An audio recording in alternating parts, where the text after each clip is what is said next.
Hola mis queridos amigos, amados de Dios, soy Annabel Galván y voy a compartir con ustedes la parábola de los talentos, según el Evangelio de San Mateo 25, del 14 al 30. Un poco de contexto.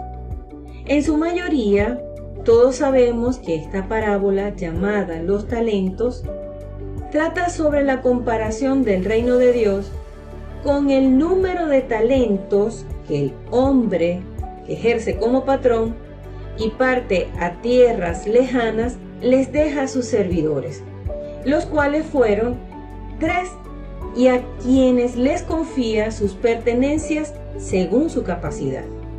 Al primero le confía 5 talentos de plata, que los multiplica. A otro que le dio 2, los duplica. Y al último que le dio 1, es quien lo esconde.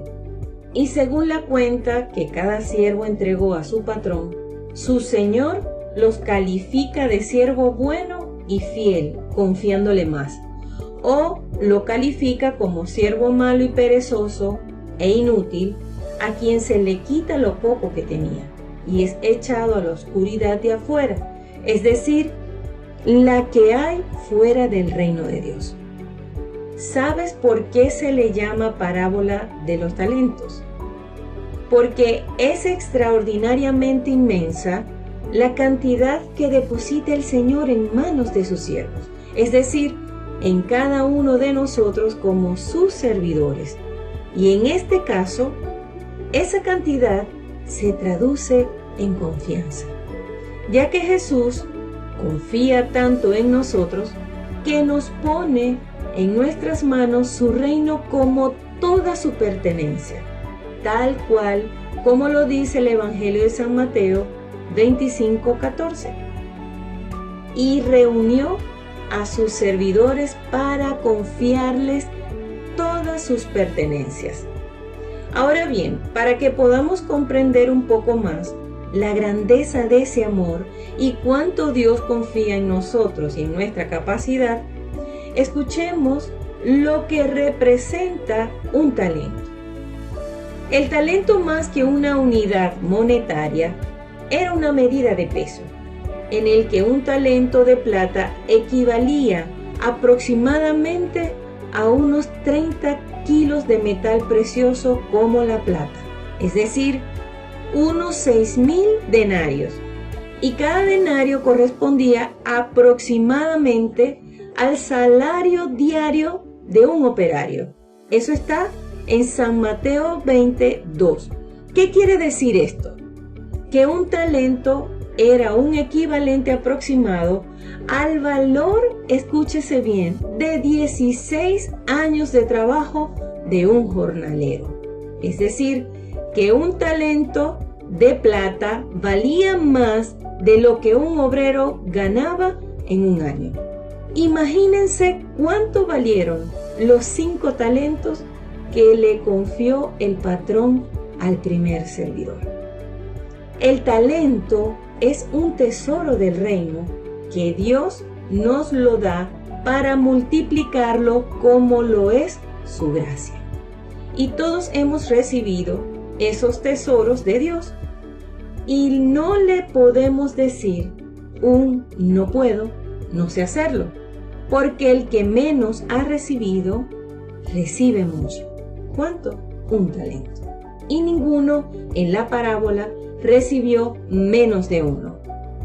Adaptando la parábola, nuestros talentos podrían ser los dones y carismas, las cualidades físicas e intelectuales que nosotros tenemos, el tiempo que disponemos, las buenas ideas, la salud, y un símil de los 5 talentos podríamos decir que son como nuestros 5 sentidos. Por eso hay que valorar y agradecer a Dios por los tesoros recibidos, ya que es el punto de partida para adquirir y crecer más y más. Pero el mejor de los talentos es el talento de nuestra capacidad de amar a Dios y los tesoros que pone en nuestro haber para multiplicarlos, poniéndolos al servicio del prójimo. Además, Recordar los talentos y regalos que recibimos de Dios nos ayuda a ser agradecidos con Él y llenarnos de buenas obras, es decir, tener un corazón lleno de gratitud por lo que Dios cada día nos da.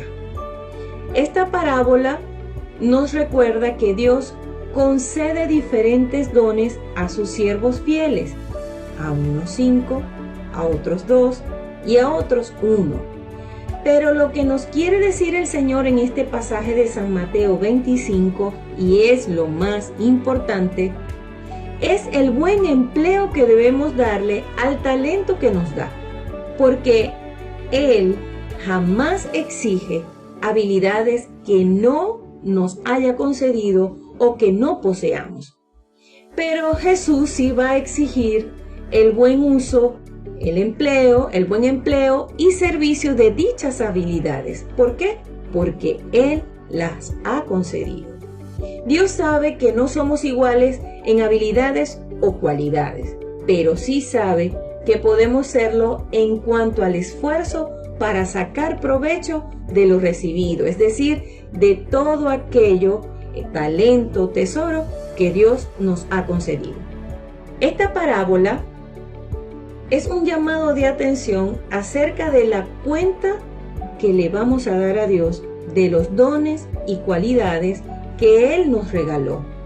Porque lo importante no es la cantidad, sino el esfuerzo para lograrlo y no quedarse inactivo. Porque ¿sabías que es un sagrado deber sacar de los talentos recibidos el máximo posible? Dios jamás es inactivo y la vida es para dedicarla a ser útil. Por ello, servir en favor del reino de Dios y del bien de los demás se recibe un gran premio en el cielo. Y en esta vida significa que Dios nos confiará más y nos llamará siervo bueno y fiel, servidor bueno y honrado.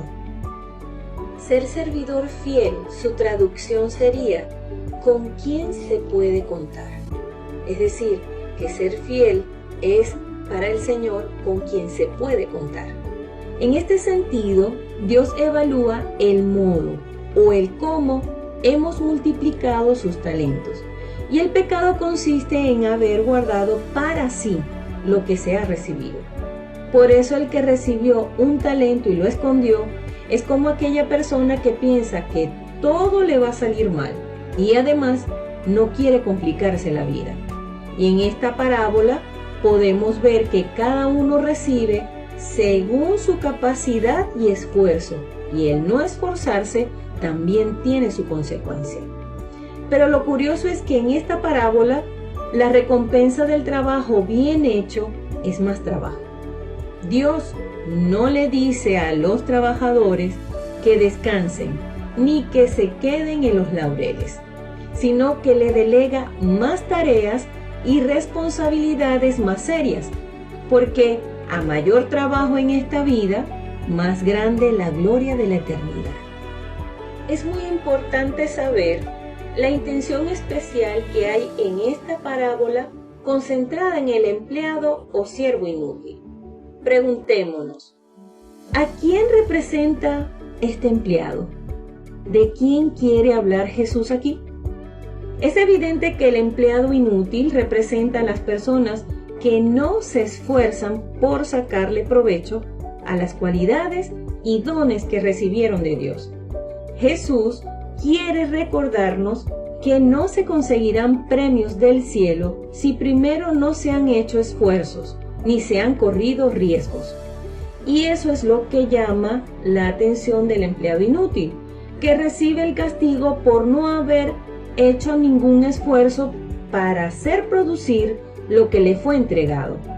Cuando se comete este tipo de acción, se le llama pecado de omisión, que consiste en no hacer lo bueno que sí se podría hacer. Jesús insiste en que no es lícito enterrar en la inacción el talento recibido y anuncia el castigo para el que lo haga. Es decir, porque la pereza tiene su consecuencia y el que vive descansando no escapa de este pecado. La actitud del empleado perezoso se equivoca por tener un miedo excesivo a su patrón y por esa causa no arriesga ni se toma la molestia de intentarlo. Escuchen bien esto, es muy importante. No querer crecer es una actitud irreflexiva, porque no progresar es retroceder.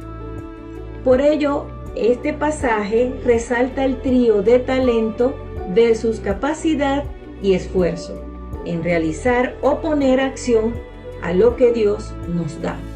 Y en la medida que se ejercita esa cualidad o capacidad con generosidad, más facilidad iremos adquiriendo para ser útiles a Dios y al prójimo. Y en esto consiste el secreto que la vida nos enseña de Dios para que conserve y aumente las cualidades que nos ha dado. Y es precisamente dedicando nuestro talento a Él y a nuestros semejantes, y no dejarlas escondidas inútilmente. Por último, Dios le dará a cada uno según sus obras. Este es un llamado a no imitar la actitud del perezoso, que no actúa para no complicarse la vida quedando fuera del banquete celestial y sin talentos. Más bien, seamos como ese siervo bueno y fiel, que es multiplicador de la gracia, porque el que produce se le dará y tendrá en abundancia. Y además es a quien Jesús le dice: ven a compartir la alegría de tu Señor. Que el Señor nos dé la gracia de ser servidores buenos, fieles y esforzados, y ganarnos así el reino, tal como lo dice el Evangelio de San Mateo 11:12. El reino de los cielos exige esfuerzo, y los esforzados lo conquistarán. Dios te bendiga.